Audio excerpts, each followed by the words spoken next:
lástima tener unos medios de comunicación tan vendidos a las condiciones. Es lástima no poder confiar en la noticia del periódico o de la televisión o de la radio, porque todo está comprado, está amañado y no se dice la verdad.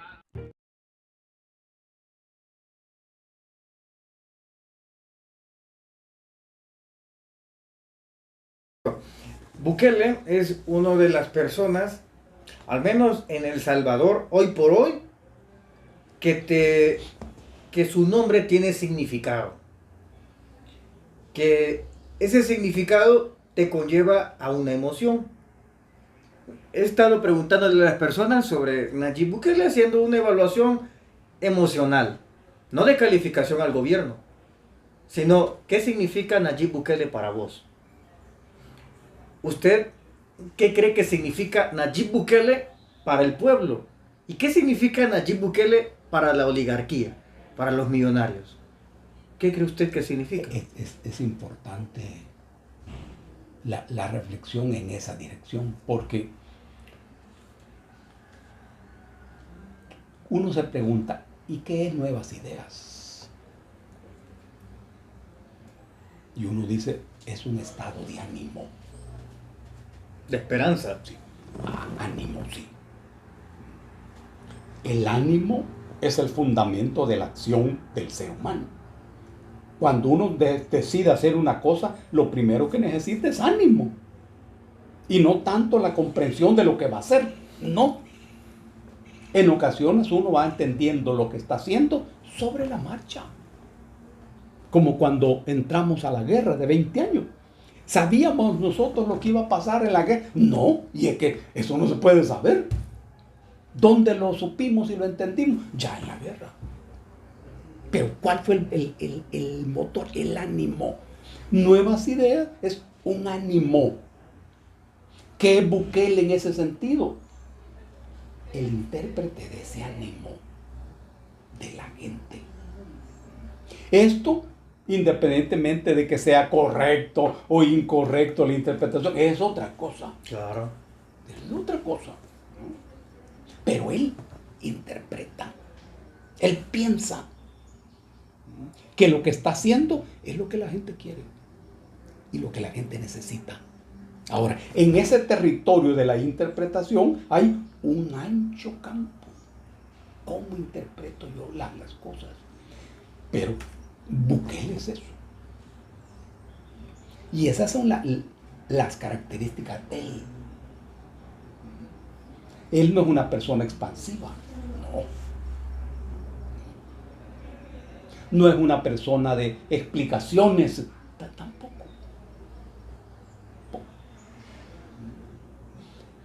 Él usa los twitteres. ¿Usa títeres o twitteres? ¿Qué usa? Esos twitteres, yo no los entiendo muy bien, pero sé que tienen pocas palabras. ¿Sí? ¿Te limita? Sí.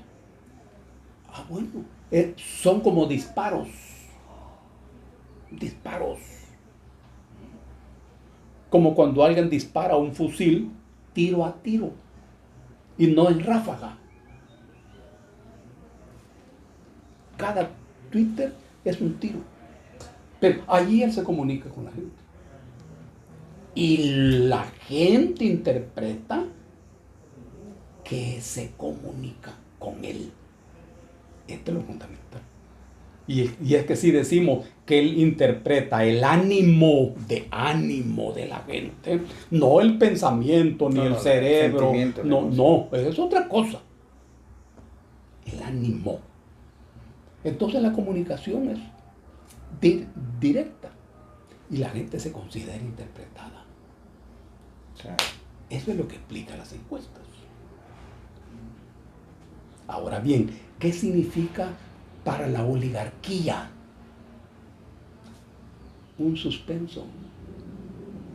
Un suspenso. La oligarquía considera que no está amenazada. Porque hasta ahora el trabajo del gobierno se da en el territorio institucional, en el territorio de los aparatos. Estamos hablando de la superestructura, pero no en el territorio de la estructura. La estructura está ahí.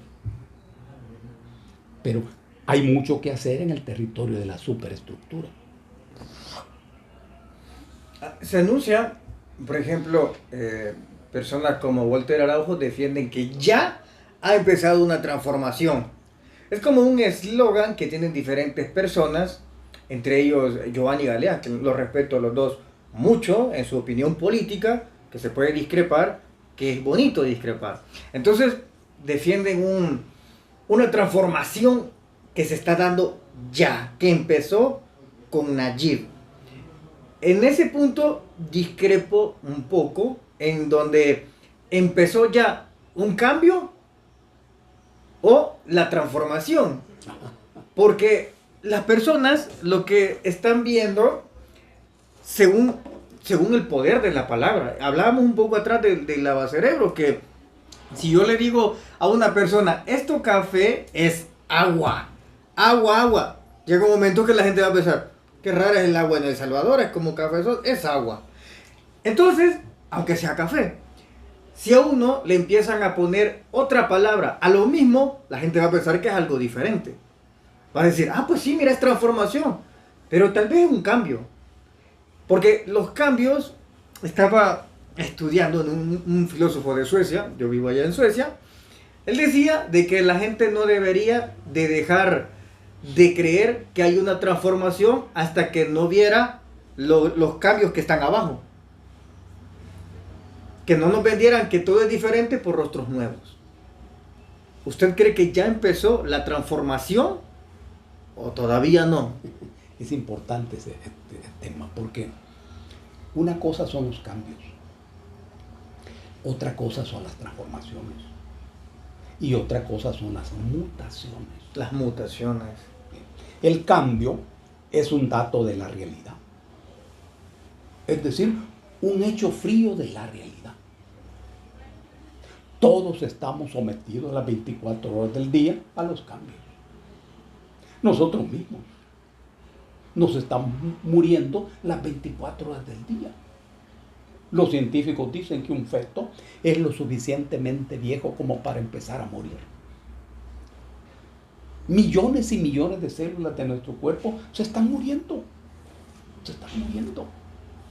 Y están siendo sustituidas. Ese cambio nosotros no lo percibimos, no nos damos cuenta. El planeta Tierra, que viaja a 102,000 millas por hora, dándole cada 250 millones de años una vuelta a la Vía Láctea. Cada 250 millones de años. Dentro del sistema solar, que es un puntito mínimo en el universo de la Vía Láctea. Bueno, ¿y cuántos cambios hay allí? No nos damos cuenta. Por eso es que el cambio es un dato de la realidad. Ahora, la transformación ya no. Porque la transformación es de arriba, de abajo para arriba y de afuera para adentro. Siempre es así. Si no es así, pues es cambio. Es cambio. Y la transformación es cualitativa. Cuando la persona se cambia, es notorio. Pero cuando se transforma, no. Porque la transformación implica la visión sobre el mundo. La mentalidad. Claro. El cambio de mentalidad. Claro. Eso se llama transformación. Por eso que esa transformación es siempre cualitativa. Tiene que ver con la cualidad del ser humano. Y la mutación es la negación de una realidad y el cambio por otra realidad. Esto es lo que se llama revolución. En la revolución se niega una realidad y se empieza a construir otra realidad. Ya no es el mundo. No. El mundo es la parte de realidad que yo conozco, entiendo y asimilo. Por eso se dice muy sabiamente cada cabeza es un mundo. Porque cada persona tiene en su cabeza un mundo. El mundo es un pedazo de realidad. En ocasiones el mundo de una persona es su cuarto, Sí. su casa o su pueblo. Ese es el mundo. Fuera de su pueblo hay un vacío. En otras ocasiones el mundo de una persona es su país o su continente o el planeta, que es bastante. Mi mundo es el planeta, pero no. El sistema solar es la Vía Láctea, es la constelación de Orión, la gran nube de Magallanes, la pequeña nube de Magallanes, el mundo. Cada persona tiene un mundo diferente. Ahora, la transformación de ese mundo es el inicio del proceso de negación de ese mundo, que es la mutación.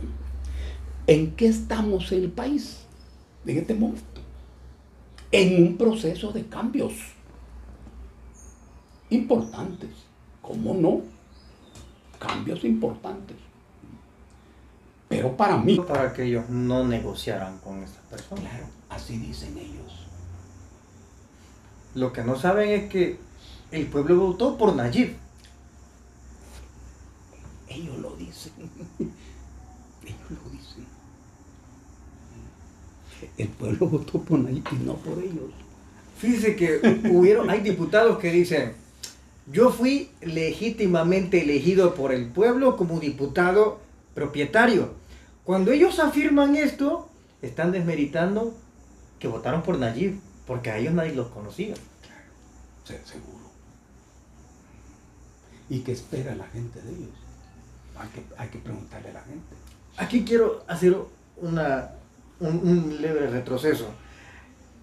Los diputados, fiscales, no pueden traicionar al pueblo porque no están cerca del pueblo, no hay sentimiento. Claro. El único que podría votar entonces, traicionar al pueblo, ¿quién sería? Sería Nayib, porque tiene nuestros sentimientos, el vínculo. Un fiscal, no. Los mismos diputados. Voy a explicar aquí una cosa que es fruto de reflexión sobre esto del sistema político, cómo funciona. ¿Le daría su voto de confianza a Bukele si se volviera a reelegir? Yo creo... ¿O era un voto de duda que le daría? Hay personas que le dan el voto de duda, Sí. no de confianza. Sí. Mira, yo creo que...